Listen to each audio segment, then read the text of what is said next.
Africa Content TV.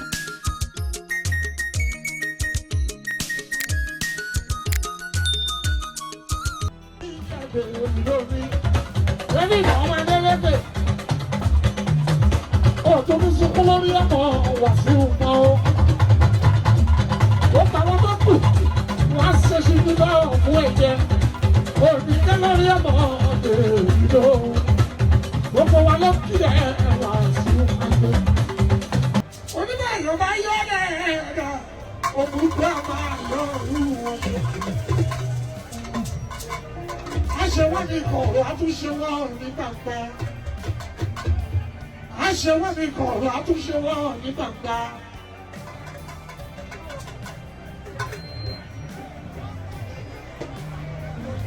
Aṣèwádìí kọ̀ọ̀rọ̀ àtúnṣe wọn ní gbàgbà.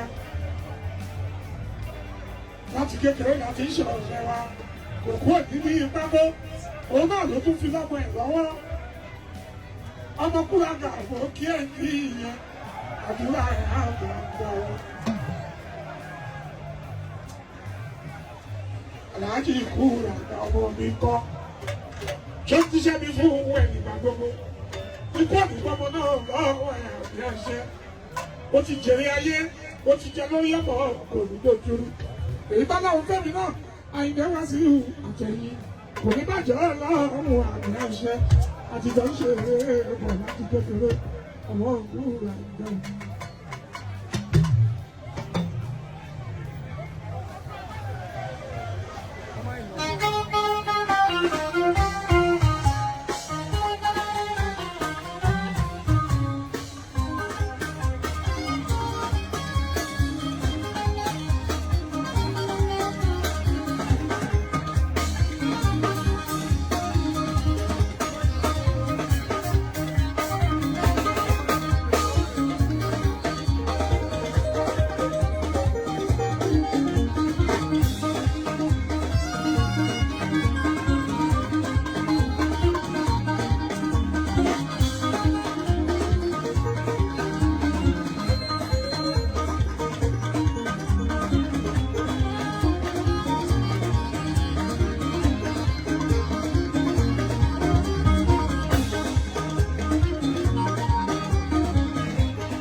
Ìyanu sí wa,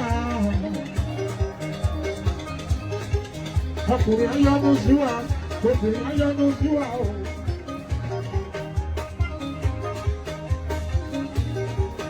Ẹni bá yanu sí wa o, ó ṣòdì.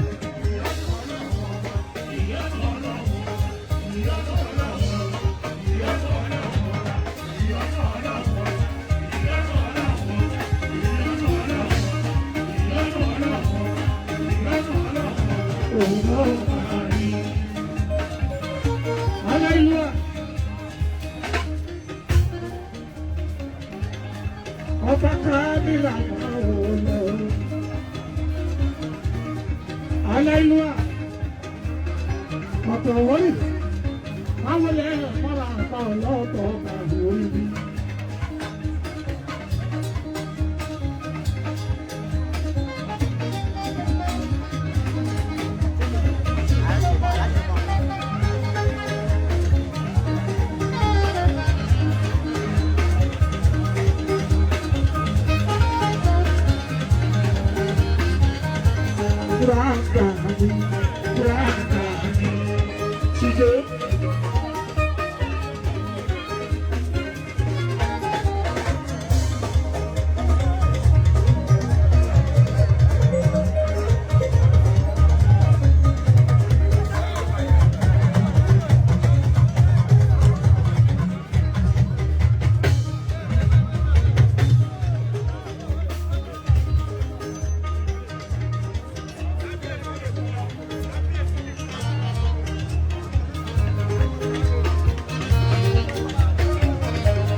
ògùn àwọn aleluya kábíyèsí ọlọ́tọ̀ọ̀tọ̀ Àwórì ọba wọlé wẹ́rẹ́wẹ́rẹ́ àti kábíyèsí kámínà òkì yín.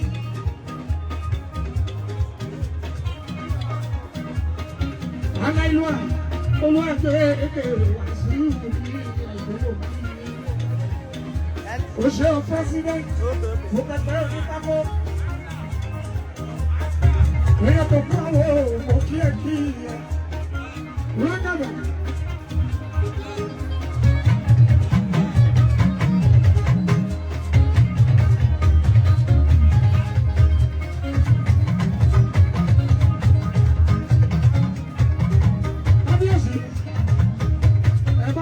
Síbi lọ́dún yìí aṣọ tó gbádùn àwọn aṣọ tó gbádùn aṣọ apẹ́lẹ́nu kọrin kéṣe wà sí ìmọ̀lẹ́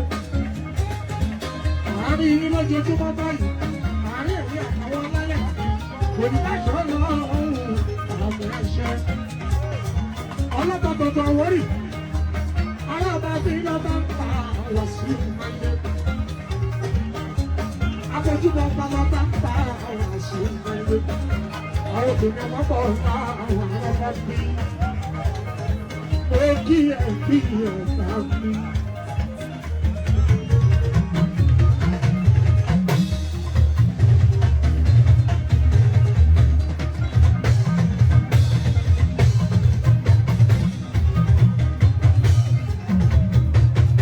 Ògùn àwọn ògùn bẹ̀rẹ̀ ògùn bẹ̀lọ́gbọ̀ ògùn bẹ̀rẹ̀ ní ìbẹ̀rẹ̀ níbi ògùn gbàgbọ́ rí.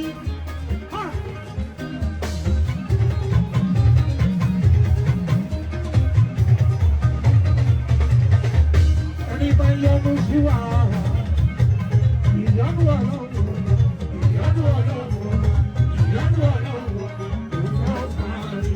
Adúgbò oríta, adúgbò oríta. Iṣẹ́ lẹ́nu káyé òbí o. Iṣẹ́ lẹ́nu káyé òbí o. Ọlọ́run ló gbọ́dọ̀ fún wa.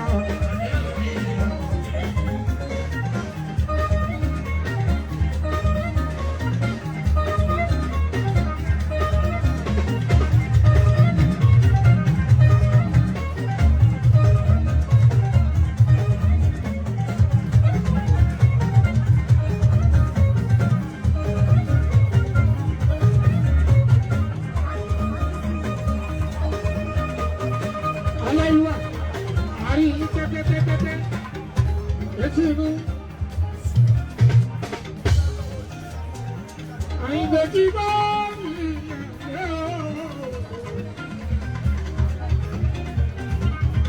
ayi beti bani. Kábíyèsí ọ̀tá kámílà, òṣà bàbá òṣà, bàbá ọmọ méjì ló kí ẹ jí rẹ.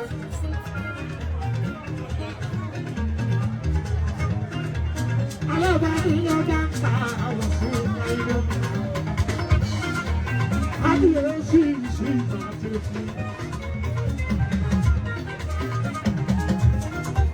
Ọba ìlú ẹ̀, kábíyè sí ìṣúwà. Àdúrà àbà àdúrà o. Olú akẹ́kẹ̀ẹ́ tó pọ̀ fún. Àlàbí ẹ̀rọ oyè méjì àwọn obìnrin ọmọ bọ̀ ọ̀tá àti apẹ́ lórí ọ̀tá sí ẹ̀ẹ́sì àtọlọ́pọ̀tọ̀